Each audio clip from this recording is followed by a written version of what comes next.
आप देख रहे हैं द वॉइस ऑफ माइनॉरिटी। आइए चलते हैं खबरों की तरफ। आपको बता दें, उड़ीसा और दूसरी रियासतों में हो रहे बंगाली भाइयों, बंगाली मजदूरों पे जुल्म तशद्दुद के खिलाफ citizen forum for social justice और SR फाउंडेशन ने पुलिस के जुल्म और बर्बरियत के खिलाफ एक मेमोरेंडम पेश किया।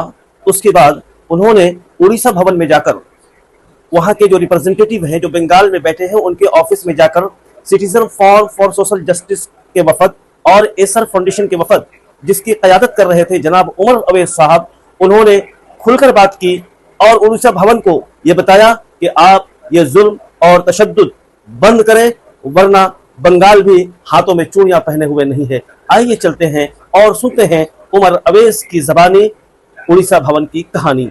অনেক আছে আদিবাসী ভাষা আলাদা, স্ট্রিটের ভাষা আমরা উড়িয়ে গিয়েছি। বাংলা একটা বাংলা মিশ্রিত ভাষা আছে। বাংলাতেও কলকাতার বাংলা আলাদা, গ্রামের বাংলা আলাদা। जहाँ पे हर 30 किलोमीटर 50 किलोमीटर में कल्चर बदल जाते हैं, लोगों के भाषा बदल जाते हैं, खान पान बदल जाता है। उड़ीसा में भी है। उस देश के अंदर ये भेदभाव होना, ये हिंसा होना, धर्म के बुनियाद पर, रंग के बुनियाद पर, जात के बुनियाद पर, भाषा के बुनियाद पर, ये अच्छी चीज नहीं है। इसका एक खराब इम्पैक्ट पड़ेगा। इसलिए आपके माध्यम से, आपके थ्रू हम यहाँ हैं कि हमारी बात उड़ीसा गवर्नमेंट तक पहुँचनी चाहिए।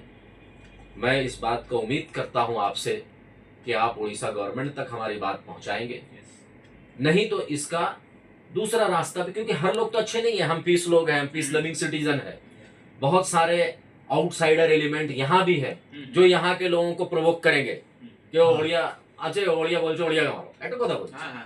ওই গুজরাটের লোক আছে, ওকে মারো। এই মারামারি আমরা করতে থাকবো না? আমাদের কাজ দেশকে ডেভেলপমেন্ট করার জন্য আছে, মানুষকে ভালো করার জন্য আছে। তো আজকে আমরা বিভিন্ন সংগঠন থেকে, human social citizen forum for social justice, SR foundation, উনি হচ্ছে অল বেঙ্গল পাসমানদা মুসলিম কল্যাণ সমিতি, ইনি হচ্ছে হিউম্যান কেয়ার ট্রাস্ট। তো বিভিন্ন অর্গানাইজেশন থেকে আমরা কোনো দলবল নিয়ে আসিনি, আমরা পিসফুল প্রায় 4-5 জন গিয়ে আপনার এখানে একটা डिपुटेशन देव। आपको एक डिपुटेशन देने के बाद गवर्नर को भी हम डिपुटेशन देंगे। तो आपसे इसी सिलसिले में हम लोग बात करने आए हैं कि क्या आप इस बात पे, आपका क्या कंसर्न है। आप हिंदी में ही बात करें कि ये जो हो रहा है, कंटिन्यू हो रहा है, इस पे आप हमारा क्या सपोर्ट कर पाएंगे। तो देखिए, हम तो ये सब जो फ्रिंज एलिमेंट से जो काम कर रहे हैं, हम तो पूरा बहुत गवर्नमेंट भी अब ये होगा, डीजी लेवल पे भी वो बात किया है। और जो पहले से हुआ था उसके लिए भी एक्शन भी स्ट्रिक्टली हम जो देखते हैं जी, जो नोटिफिकेशन निकलता है और एक्शन के लिए पूरा गवर्नमेंट बहुत ये करता है। इसमें गवर्नमेंट भी बदनाम होगा ना जी, गवर्नमेंट बहुत बदनाम हो रहा है इसमें। वो फ्रिंज एलिमेंट्स ऐसे, वो तो पॉलिटिकल, देखिए वो तो हम समझते हैं पॉलिटिकल है, लेकिन एक्चुअली क्या है कि ये छोटे लोगों के साथ, गरीब लोगों के साथ, गरीब लोग आ रहे हैं, वो लेबरिंग करने के लिए किसी भी देश में जा सकते हैं। बहुत মানে বেঙ্গলি বেঙ্গল के अंदर এখানেও অনেক বেঙ্গলে অনেক উড়িষ্যা থেকে এসেছে, এখানে কাজ করছে, চাকরি করছে। আমি জানি তো, আমার অনেক পার্সোনাল রিলেশন অনেকের সঙ্গে আছে। सपना देखा था, गांधी जी ने जो ड्रीम्स देखे थे, वो पूरे भारत को जो ना विश्व गुरु बनाना चाहते थे। अगर हम आपस में बंगाली और बिहारी, बंगाली, उड़ीसा, महाराष्ट्र की लड़ाई करेंगे तो हम किधर जाएंगे। आज लोग चांद पे पहुंच रहे हैं और आप जो है उड़ीसा वाले बंगालियों को भगा रहे हैं। लेकिन अब तक बता दें आपको, हमारे यहाँ 2 स्टाफ है 20 साल से, 20 ईयर्स केओंझर का, वो हमारे यहाँ रह रहे हैं, नो प्रॉब्लम। भाईचारे की तरह बंगालियों ने कभी भी किसी उड़ीसा को नहीं निकाला। आपको कभी डिस्टर्ब हुआ? फिर आप हमारे बंगालियों के साथ ऐसा क्यों कर रहे हैं? सर, एज ह्यूमन बीइंग आपको सोचना पड़ेगा। We all are Indians.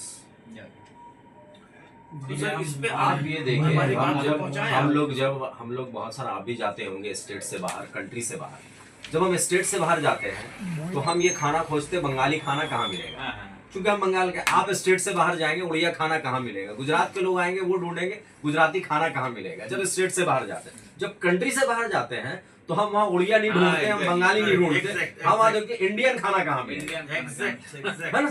जब आप साउथ में जाएंगे तो आप बोलेंगे नॉर्थ इंडियन का खाना कहाँ मिलेगा। साउथ इंडिया में मैं गया, वहाँ खाना मैं तलाश कर रहा, सब वहाँ पे भाई नॉर्थ इंडिया का खाना कहाँ मिलेगा। हम ये नहीं देख रहे वहाँ पे कि वहाँ पे हमारे बंगाली खाना कहाँ मिलेगा।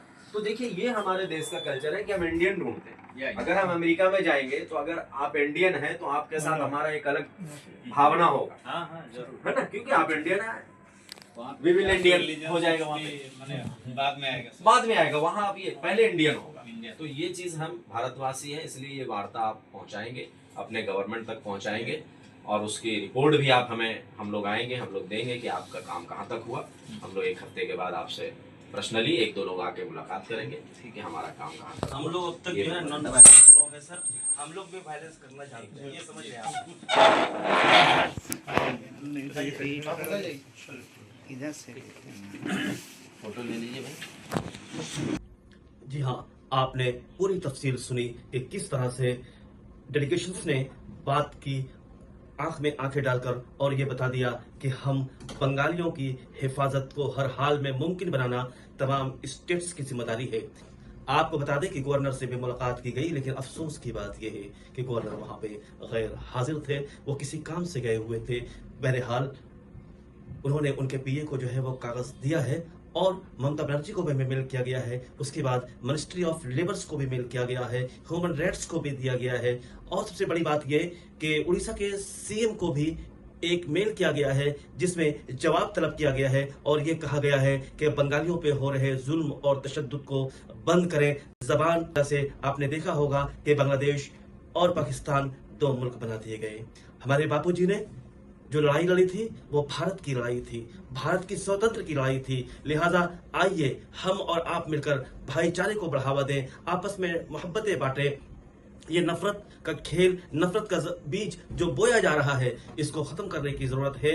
और अगर बंगाली भाइयों पे बंगला बोलने की वजह से उस पर जुल्म किया जाएगा तो यकीन माने कि बंगाल की आवाम भी खामोश रहने वाले नहीं हैं। और इस तरह से ये आवाज बुलंद की जा रही है कि आप मजदूरों का जो माइग्रेशन हो रहा है उसको रोके, जबान के बुनियाद पे जो जुल्म ढाए जा रहे हैं उसको बंद करें, स्टेट को न बांटें, चूंकि मुल्क हमारा है और मुल्क में जितने भी स्टेट्स हैं वो सब हमारे हैं। आपने देखा होगा कि 10 के नोट में कितनी जबानें रहती हैं। क्या हम 10 के नोट से नफरत करते हैं, 100 के नोट से नफरत करते हैं? ठीक इसी तरह से अगर हम रुपए से नफरत नहीं करते तो फिर जबान के बुनियाद पर नफरत कैसे?